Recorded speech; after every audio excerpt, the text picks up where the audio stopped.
According to concerned parties, the erratic power supply has forced businesses to resort to generators, resulting in additional costs due to fuel consumption. They underscored the detrimental impact on the district's economic development, asserting that the unreliable power supply has caused setbacks for various enterprises. On a day when we have like a workshop, these people, they don't want to know whether the workshop is worth 1 million. You have to run the generator the whole day.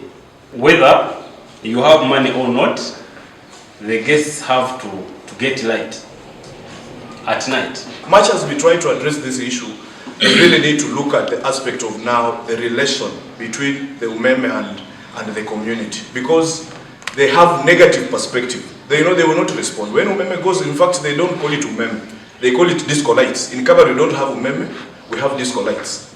So as much as we look into this, also on your side, maybe you also need to look at the internally. Are there some bad apples? When we heard about this agitation for demonstration, my team hired me to make a research. I moved to Dungamo. They have power permanently. Those are our neighbors. I've moved to Kisoro. They have power permanently. But this sub-region, which has issues. So we needed to hear from them and see whether we can also use our social capital to help their concerns. Dr. Gilbert Mateka, the Kabale District Health Officer, and Dr. Esther Taremwa, the Medical Superintendent for Rugarama Hospital, highlighted the severe consequences of the power issues on health facilities. These disclosed that essential equipment like blood fridges were rendered non-functional, leading to an oxygen shortage in health centers. We don't have blood fridges in those facilities. Reason, like he said, we don't want to keep blood, then power goes off. That blood is wasted. So it affects service delivery. Dear children on oxygen, 4 minutes is enough to cause irreversible brain damage.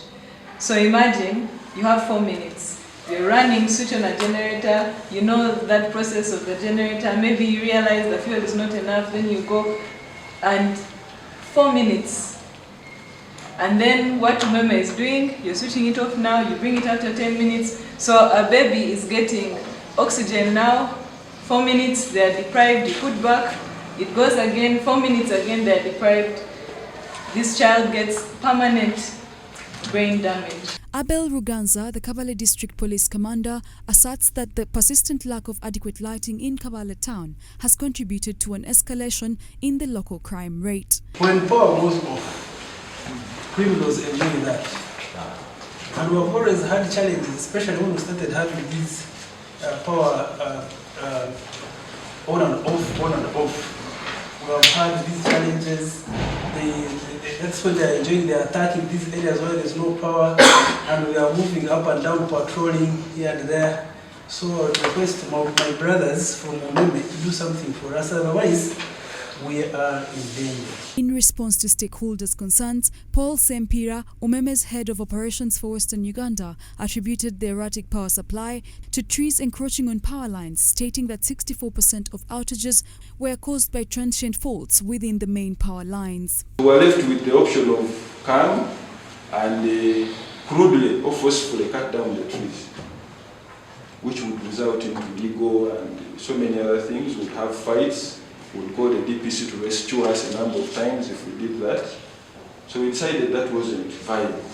So what we did was to trim the branches along the lines.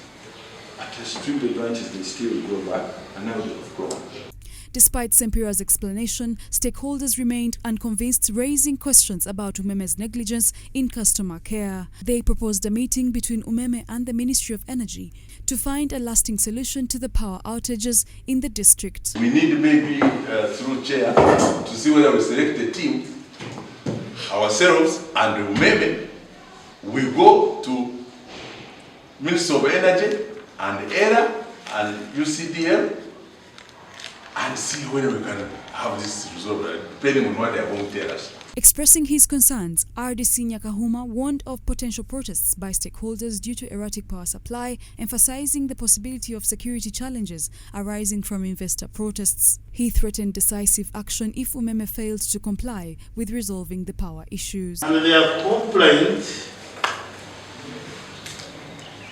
arises out of constant or regular power fluctuation. Power fluctuation which has affected the investments in the region. Kabale district grapples with regular power disruptions. On average, the area experiences over 10 instances of power fluctuations, with most blackouts lasting between 2 to 5 hours.